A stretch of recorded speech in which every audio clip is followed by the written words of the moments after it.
Hi there, today is October 15th, and I just wanted to share my new picture with you. It says, Show Me the Way. I love it. It's a beautiful picture I took at the lake. Something that I want to talk about today is healthy boundaries, and I just had this really cool awareness today that I wanted to share because what I've realized today is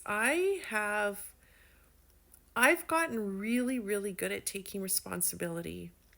When I lose my shit or say something that isn't nice or yell or blame or whatever it is, I've gotten really good at recognizing the dysfunction in that. But also, I really, really am getting good at recognizing when I'm reacting from fear as opposed to responding with love. And I've written books about this. I've had numerous conversations with my kids apologizing. I was just in this 3-month relationship that really wasn't a relationship, but this friendship, I guess, with someone. And when he would fuck up and do something stupid, I would always find my part in it and apologize for overreacting or reacting the way I did to what he had done. I've become a really, really good apologizer. And that's a beautiful thing if you also set boundaries, and that is not what I was doing.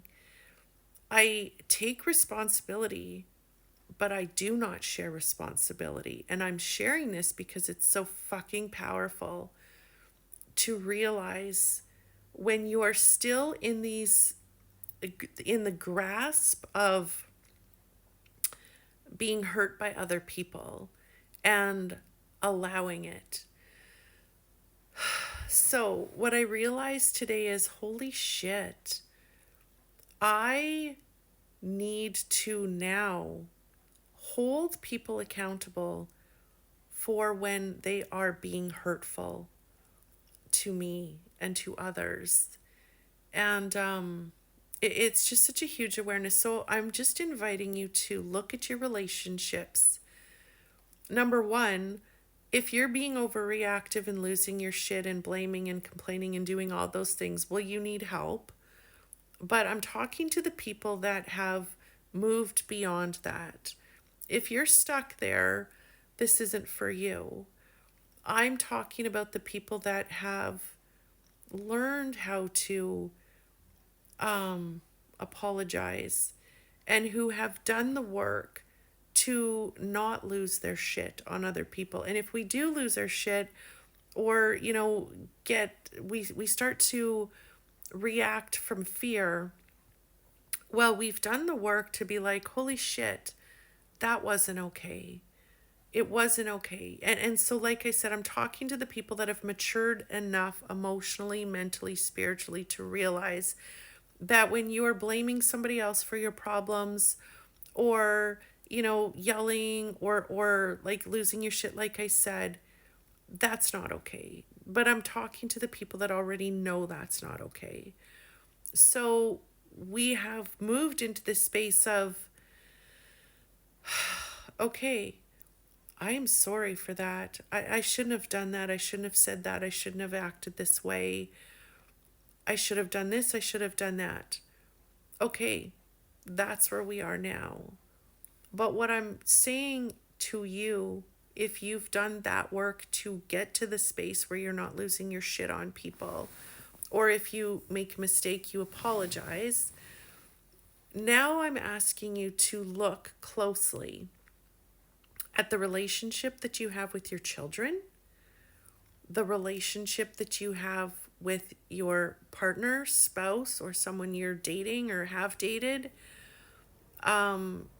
If you have a job, if you have a business, like what is your relationship like with everything in your life, including the divine? I call it the divine parents. I call it God sometimes. whatever that is to you, are you setting clear and healthy boundaries? Are you sharing responsibility, or are you taking responsibility? Because now there's this piece of, holy fuck, nobody has the right to talk to me like certain people in my life talk to me. Nobody has the right to like literally expect everything and give nothing. Nobody has the right to use us and to abuse us in any fucking way, shape, or form. And when you're in any kind of a relationship, including our kids, like I said, there has to be a give and a take. There has to be, I will respect you and you get to respect me. And this is really, really huge. So I'm asking you to really, really sit and see the truth. And I what I'm seeing is that there are these 5 steps to seeing the truth. The first step is we face our fears. Like, it's actually scary to start to see the truth about the people in our lives. But face your fear of, okay, I might do this work and I might lose this person, or I might do this work and I might lose this job, or I might do this work and lose this opportunity, whatever it is.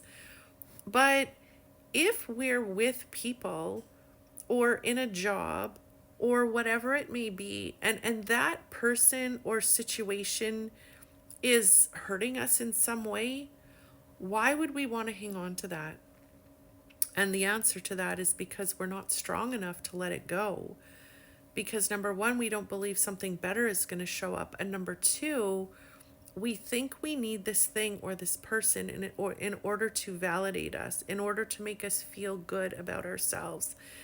And that's not true. And if we can't be happy alone, and if we can't let unhealthy things go, we're never going to move into the space of attracting healthy men, healthy partners, healthy opportunities, healthy relationships with money and business and clients and followers and whatever it may be. So, the first step is to face it.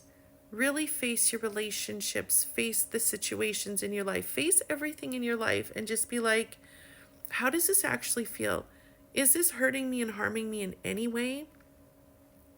And then the next step is we get angry. We're going to see things that make us angry. We're going to see that, holy fuck, this guy never texts me back. I text him.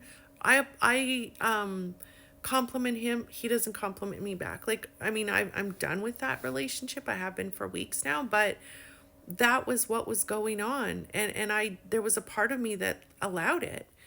So anyway, look at your children, you know, how your children treat you, how you're treated by your job, at your job, by the world, by the universe, by money, whatever it is.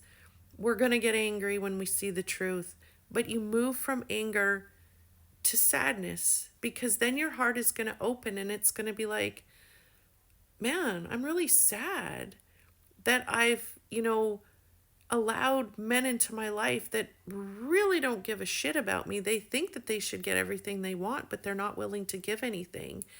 That is sad. Or we get sad that our kids maybe take advantage of us or don't respect us. Or we get sad that we're in a relationship with work or whatever it is and getting nothing for what we're giving. We get sad. And then we move into this space where we start to really see the truth and start to recognize that we're allowing it and we're attracting it. That is wisdom. And when you move from the wisdom, you get to the space where we're really, truly just letting go and letting life, letting God take care of it, and totally surrendering that relationship with whatever it is, because we don't need it in order to be happy. We want to be happy so that we can attract new relationships and new situations into our lives, new opportunities. But as long as we're hanging on to something, we're not going to attract the loving, wonderful thing